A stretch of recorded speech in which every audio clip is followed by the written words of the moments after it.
பாருங்கள் ஓமப்பொடி ரெடி. பாருங்கள் நான் கையில் கூட அமுக்கல, இந்த 2 விரலில் வச்சு தான் ப்ரெஷ் பண்ணுறேன். எப்படி நல்லா கிறிஸ்பியாக வந்து இருக்குது பாருங்கள்.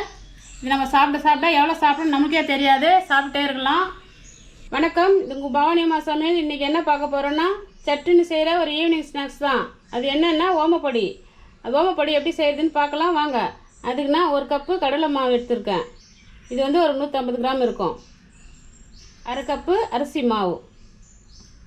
இப்போ இந்த மாவு கூட 1/4 டீஸ்பூன் மஞ்சள்தூள், பெருங்காயம் ஒரு 2 சிட்டிகை, பட்டரு 1 ஸ்பூனு, உப்பு ஒரு 1/2 டீஸ்பூன். இதை முதல்ல நல்லா கையால் பிசைஞ்சு விட்டுக்கணும். நம்ம போட்டுக்கிற பட்டர் வந்து எல்லா மாவுலேயும் வர்ற மாதிரி நல்லா கையை கொடுத்து பிசைஞ்சிக்கணும். நம்ம இந்த பட்டரு இல்லைன்னா நெய், நம்ம சாதாரணமாக சமையலுக்கு யூஸ் பண்ணுற எண்ணெய் கூட காய வச்சு சூடாக 1 ஸ்பூன் சேர்த்துக்கலாம்.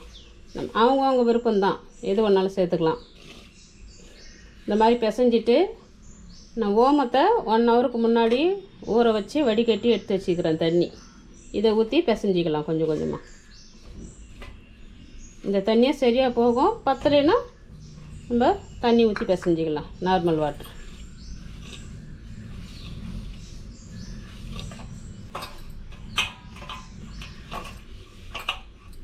நார்மல் வாட்டர் கொஞ்சம் ஊற்றி பிசைஞ்சிக்கலாம், கொஞ்சம் கொஞ்சமாக ஊற்றிக்கலாம்.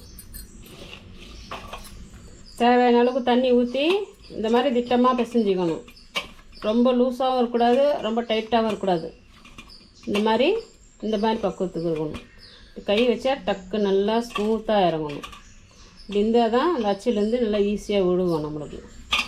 பிசைஞ்ச மாவை இந்த மாதிரி பிரித்து வச்சுக்கலாம்.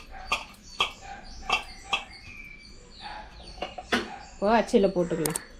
நான் வந்து இந்த மாதிரி இடியாப்பம் புளியிற அச்சி தான் எடுத்துருக்கேன். இதில் தான் ஓமப்பொடி போட போகிறேன்.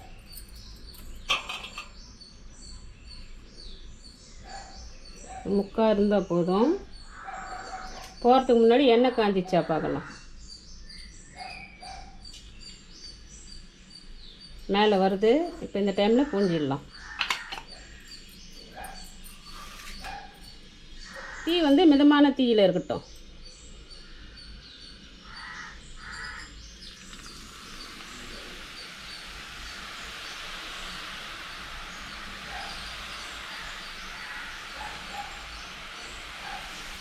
போட்டதும் பபுள்ஸ் வருது பாருங்கள். பபுள்ஸ் அடங்கிச்சு. இதை அப்படியே திருப்பி விட்டுக்கலாம்.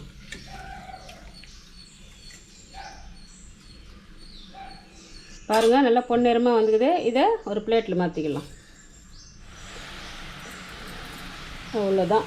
இதே மாதிரி இருக்கிற மாவை புழிஞ்சி எடுத்துக்கலாம். பபுள்ஸ் அடங்கும் தான் லைட்டாக அப்படியே திருப்பி விட்டுக்கணும்.